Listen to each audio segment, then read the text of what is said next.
In this video mini lesson, we're going to be looking at how to divide two rational expressions. So I have one fraction that I'm supposed to divide by another. Now, if you remember, when we divide two fractions, instead of dividing by a fraction, we're going to multiply by the reciprocal. So if the steps for multiplying that we learned before were to factor and then cancel and then simplify, you can add another f to the beginning.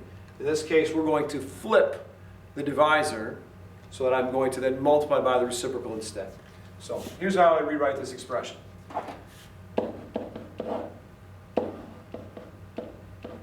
The dividend stays the same. The number that comes before the division sign, 7x over 2x minus 10. Times, and we want to multiply by, the reciprocal of the expression that I had before. X squared minus 11x plus 30 is now my numerator, and x squared minus 6x is now my denominator. At this point, I now have a multiplication problem that will be done exactly the same as it was in the last couple of video lessons. We're going to factor the numerators, factor the denominators, and then cancel any common factors that we can find. Here we go.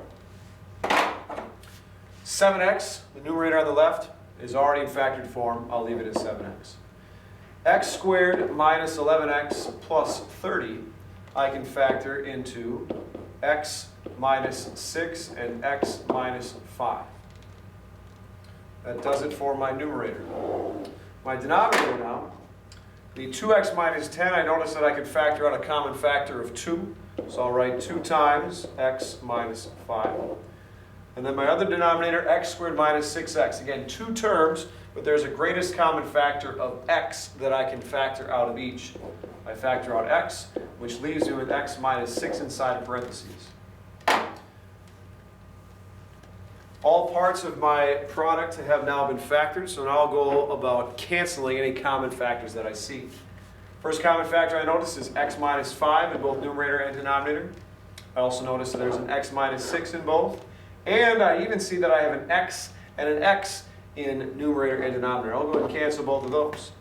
Which leaves me with, now there's nothing else left here except 7 over 2. Nothing else I can do with that. 7/2 is my simplified answer. So what started as a pretty long and ugly looking expression that we were supposed to divide turns into a pretty simple looking fraction when we're all done. In our final division example, now we have a fraction being divided by a polynomial. Well, if you remember from when we multiplied by a polynomial, I have to imagine that this has a 1 for a denominator. But then instead of dividing by a fraction, we're going to multiply by the reciprocal. So instead of having this over 1, I might change this around a little bit. My first expression that we are dividing stays the same. X squared minus 8x plus 15, all over x squared plus 4x. But now I'm going to multiply by the reciprocal. Now remember, this used to be this expression over 1. Now it's 1 over that expression. We've turned our division problem into a multiplication problem. So now we're going to go about factoring so that we can cancel and simplify. Let's factor the expression in the numerator on the left. X squared minus 8x plus 15 can be factored into x minus 5 and x minus 3. Times 1 won't change anything. I don't think I even need to write it. So that's all going to be over now. The factors of, first, the denominator on the left, x squared plus 4x. I can factor out a common factor of x, which leaves me with x plus 4 in parentheses.